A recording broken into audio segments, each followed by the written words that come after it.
Ils tirent des bords à pleine vitesse sur le Léman. Ils débarqueront bientôt en mer.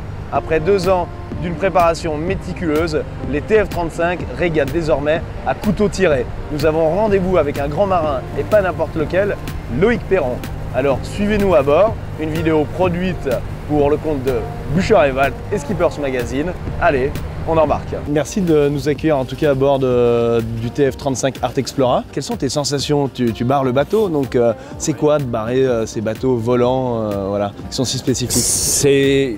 Alors, ceux-là répondent au cahier des charges du lac, on voit bien, de temps en temps c'est très calme, la plupart du temps c'est relativement calme. Donc il faut, et c'est pas facile d'avoir des ailes et pas assez de vitesse, ça veut dire qu'on ne décollerait pas. Donc il faut augmenter la taille des ailes, de ces fameux foils qui sont dans l'eau, qui s'appuient comme des ailes sur l'air, ça s'appuie dans l'eau.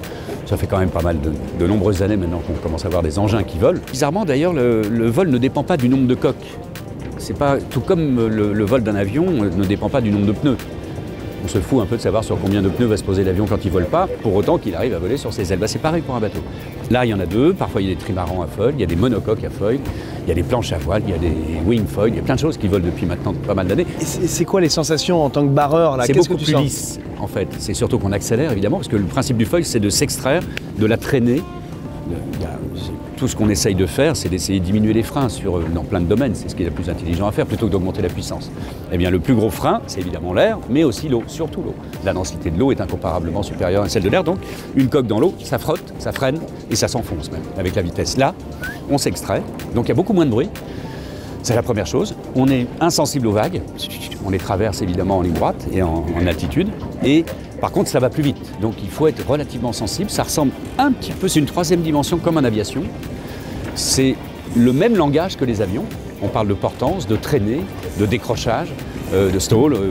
Les termes sont exactement les mêmes. On les utilisait déjà pour nos voiles, parce que nos voiles, ce sont des ailes aussi. Mais on les utilise beaucoup sur ces appendices, sur ces fameux foils qui sont... Dans le cas du TF35, l'intérêt, c'est que tu vois ici, il y a des petits boutons qui sont là. Et c'est l'un des premiers bateaux qui soit un peu automatisé, à foil, comme ça, un bateau de course. Jusque-là, la régulation de l'incidence de ces fameux plans qui nous permettent de voler se fait manuellement.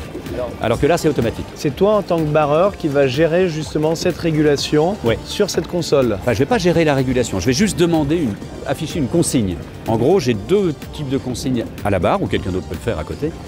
C'est qu'on peut demander une hauteur de vol, entre 0 et 90 cm au-dessus de l'eau.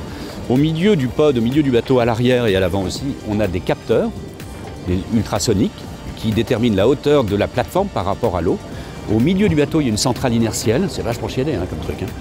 Il y a une centrale inertielle qui analyse l'ensemble des paramètres de mouvement, de gîte, de tangage, de stabilité de la plateforme, et va en déterminer la poussée sur les foils. Lesquels foils sont, enfin lesquels petits flaps à l'arrière, comme sur un avion, sont mus par des moteurs électriques. Il y a des moteurs qui sont cachés là-dedans, dans les safrans, et des moteurs sur les 2 dérives, qui vont agir sur les flaps en fonction de la consigne.